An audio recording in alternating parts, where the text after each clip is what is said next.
மனநோயால் பாதிக்கப்பட்டிருந்தவர்களை ஒரே வார்த்தையால் அவர்களுக்கு நலமாக்கியவர். முடக்குவாதமற்ற மனிதர்களை தொட்டு குணப்படுத்தி புதிய வாழ்வு இருந்த அந்த இறைவன் தீய ஆவிகளை எல்லாம் விரட்டியவர். நம் மத்தியிலே இந்த நற்கருணை வழிகளை வெண்ணிற கற்ப வழிகளை எழுந்திருக்கிறார். நாம் அவரை கூச்சு பார்ப்போம். அன்று எவ்வாறு அந்த இறைவனை கண்டு கொண்டார்களோ அந்த மக்கள் அனைவருமே உடல்நலம் பெற்றனர், சமூகத்திலே மதிப்பு பெற்றனர், புதிய ஒரு வாழ்வு நிலையை பெற்றனர், விடுதலையை பெற்றனர். அதுவும் அந்த இறைவன் நம் மத்தியிலே இந்த வெண்ணிற கற்ப வழிகளை எழுந்திருக்கிறார்.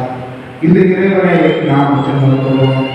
இயேசுவே, தாவீதின் மகனே, எனக்கு இறங்கும் என்ற கத்திய பார்வையற்ற பார்த்திபேயுக்கு பார்வையை கொடுத்த அந்த இறைவன் நம் மத்தியிலே எழுந்திருக்கிறார்.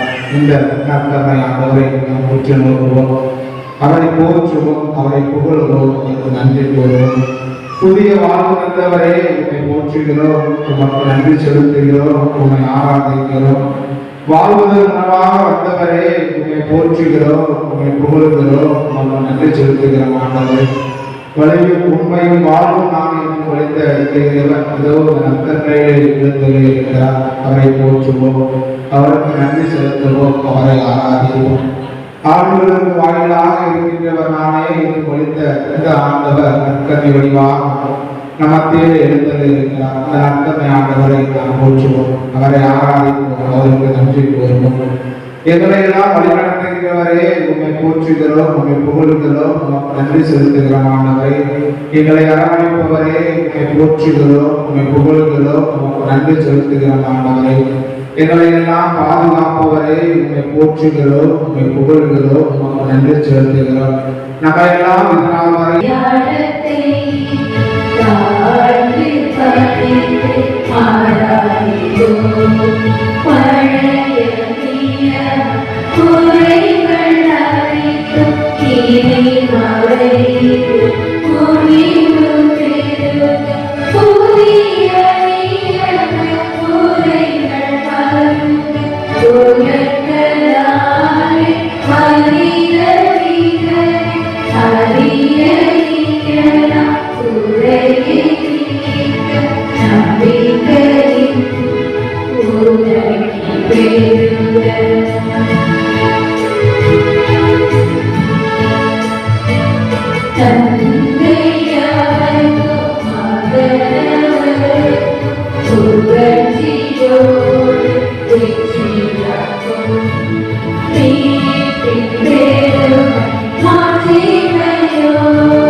உம்முடைய திருப்பாடுகளை நினைவை எங்களுக்கு விட்டு சென்றேன்.